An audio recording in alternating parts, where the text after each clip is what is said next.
ദൈവത്തിൻ്റെ അതിപരിശുദ്ധ നാമം വാഴ്ത്തപ്പെടുമാറാകട്ടെ. പ്രാർത്ഥനയിലൂടെയും ധ്യാനത്തിലൂടെയും അനുതാപത്തിലൂടെയും ആത്മീയ വിശുദ്ധീകരണം നേടാൻ പരിശുദ്ധ സഭയോടൊപ്പം ഈ വലിയ നോമ്പിലൂടെ നാം ഒരുമിച്ച് കടന്നു പോവുകയാണ്.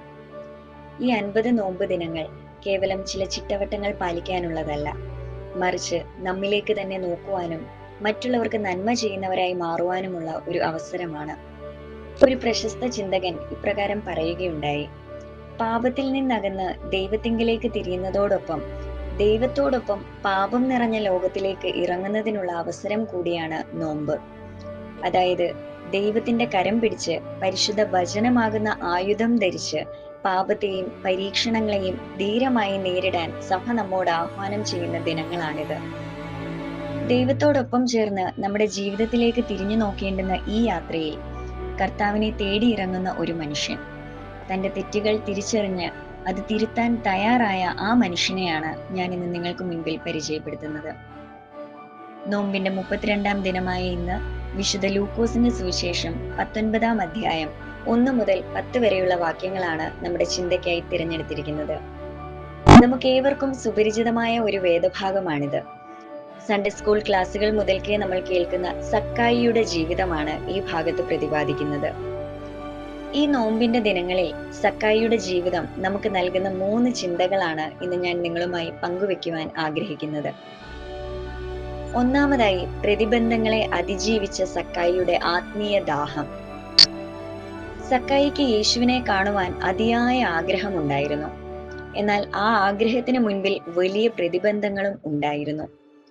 ഒന്നാമതായി, അവന്റെ ശാരീരികമായ ഉയരക്കുറവ്. രണ്ടാമതായി, അവന് ചുറ്റുമുള്ള വലിയ ജനക്കൂട്ടം.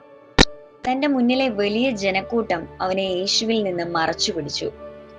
പലപ്പോഴും നമ്മുടെ ജീവിതത്തിലും ദൈവത്തെ കാണാൻ ആഗ്രഹിക്കുമ്പോൾ ലോകമാകുന്ന ജനക്കൂട്ടം ഒരു പ്രതിബന്ധമായി വരാറുണ്ട്.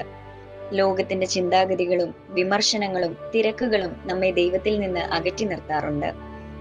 എന്നാൽ ആ ജനക്കൂട്ടത്തിന് മുൻപിൽ തോറ്റുകൊടുക്കാൻ സക്കായി തയ്യാറായില്ല.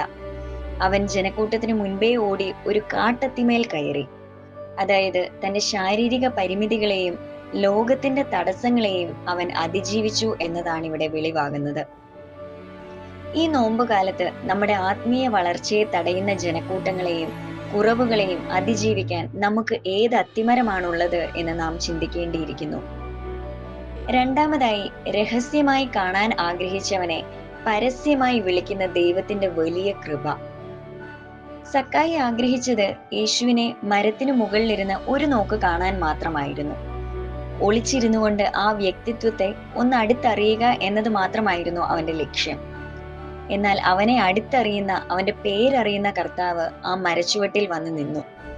അകലെ നിന്ന് കാണാൻ ആഗ്രഹിച്ചവനെ കർത്താവ് പേര് ചൊല്ലി വിളിച്ച് സംസാരിക്കുന്നു. ഇതിൽ നിന്ന് നാം പഠിക്കേണ്ട വലിയൊരു സത്യമുണ്ട്. നമുക്ക് ദൈവത്തെ കാണാൻ ഒരു ചെറിയ ആഗ്രഹമെങ്കിലും ഉണ്ടെങ്കിൽ, നമ്മുടെ ഭാഗത്ത് നിന്ന് ഒരു ചെറിയ ചുവടുവെപ്പ് എങ്കിലും ഉണ്ടായാൽ ദൈവം തീർച്ചയായും നമ്മെ തേടി വരും. സക്കായി മരത്തിൽ കയറിയത് അവന്റെ ചെറിയ ഒരു പരിശ്രമമായിരുന്നു. എന്നാൽ യേശു അവന്റെ പേര് വിളിച്ചത് വലിയ കൃപയായിരുന്നു. പ്രിയപ്പെട്ടവരെ, ഈ നോമ്പുകാലത്ത് നമുക്ക് സ്വയം ഒന്ന് ചോദിക്കാം: യേശുവിനെ ഒന്ന് കാണുവാൻ ചെറിയൊരു ആഗ്രഹമെങ്കിലും എൻ്റെ ഉള്ളിലുണ്ടോ? എൻ്റെ ഹൃദയത്തിൽ അവന് സ്ഥാനം ഞാൻ കൊടുക്കുന്നുണ്ടോ? നാം അല്പം ആഗ്രഹിച്ചാൽ കർത്താവ് നമ്മുടെ ജീവിതത്തിന്റെ അകത്തളങ്ങളിലേക്ക് വരാൻ തയ്യാറാണ്. ഈ ദിനങ്ങളിൽ നമുക്ക് നമ്മെ തന്നെ ഒന്ന് ശോധന ചെയ്യാം. മൂന്നാമതായി, സമാഹരണത്തിൽ നിന്ന് ക്രമീകരണത്തിലേക്കുള്ള യാത്ര. സക്കായിയുടെ ജീവിതം യേശുക്രിസ്തുവിനെ കണ്ടുമുട്ടുന്നതിന് മുന്നേ വരെ ഭൗതിക വസ്തുക്കളുടെ സമാഹരണമായിരുന്നു. ധനവാനും ചുങ്കം പിരിക്കുന്നവനുമായിരുന്നല്ലോ സക്കായി.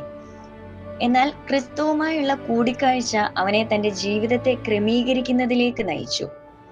ഇവിടെ നാം കാണുന്നത് ഒരു വലിയ തിരിച്ചറിവാണ്. ഒരു കാര്യം തെറ്റാണെന്ന് അറിഞ്ഞിട്ടും വീണ്ടും അത് തുടരുന്നതാണ് ഏറ്റവും വലിയ തെറ്റെന്ന് സക്കായി തിരിച്ചറിഞ്ഞു. തന്റെ ജീവിതയാത്രയിൽ വഴിതെറ്റിപ്പോയി എന്ന് തോന്നിയപ്പോൾ അവിടെ തന്നെ നിൽക്കാതെ തിരികെ പോകുവാനുള്ള മനസ്സും തന്റെ ഇടവും അവൻ കാണിച്ചു. അനുതാപം എന്നാൽ വെറും കരച്ചിലല്ല, അതൊരു തീരുമാനമാണ് എന്ന് സക്കായി നമ്മളെ പഠിപ്പിക്കുന്നു.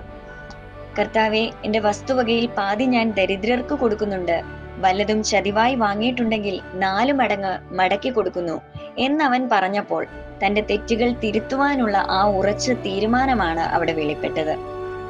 തെറ്റുപറ്റുമ്പോൾ തിരികെ പോകുവാനുള്ള സാധ്യത എല്ലാ വഴികളിലുമുണ്ട്. പക്ഷേ അതിനുള്ള മനസ്സ് വേണമെന്ന് മാത്രം. ഈ തിരിച്ചറിവ് സക്കായിയുടെ ജീവിതത്തിലെ കുറവുകളെ നിറവുകളാക്കി മാറ്റി. താൻ ഇതുവരെ സമാഹരിച്ച പണത്തേക്കാൾ വലിയ നിധി യേശുക്രിസ്തുവാണെന്ന് തിരിച്ചറിഞ്ഞ നിമിഷം സക്കായി ഒരു മടക്കയാത്ര ആരംഭിക്കുകയായിരുന്നു. ആ മടക്കയാത്രയാണ് അവനെ രക്ഷയുടെ നിറവിലേക്ക് എത്തിച്ചതും. സക്കായിയുടെ ജീവിതത്തിൽ സംഭവിച്ച മാറ്റം സമൂഹത്തിലുള്ള പലർക്കും സഹായകമായി മാറി. അതുപോലെ ഈ നോമ്പുകാലത്ത് നമുക്കും മറ്റുള്ളവരുടെ നന്മയ്ക്കുതകുന്ന വിധം മാറുവാൻ സാധിക്കുന്നുണ്ടോ എന്ന് സ്വയം ചോദിക്കേണ്ടിയിരിക്കുന്നു. പ്രിയമുള്ളവരെ, ഈ നോമ്പുകാലം നമ്മുടെ ജീവിതത്തെ തന്നെ ഒന്ന് ക്രമീകരിക്കാനുള്ള സമയമാണ്. സക്കായിയെ പോലെ നമ്മുടെ പാളിച്ചകൾ നമുക്ക് ഏറ്റുപറയാം. അനുതാപം എന്നത് വൈകാരികമായ ഒരു പ്രകടനം മാത്രമല്ല, അത് തെറ്റുകൾ തിരുത്തി ദൈവത്തിങ്കിലേക്ക് തിരികെ നടക്കാനുള്ള തീരുമാനമാണ്.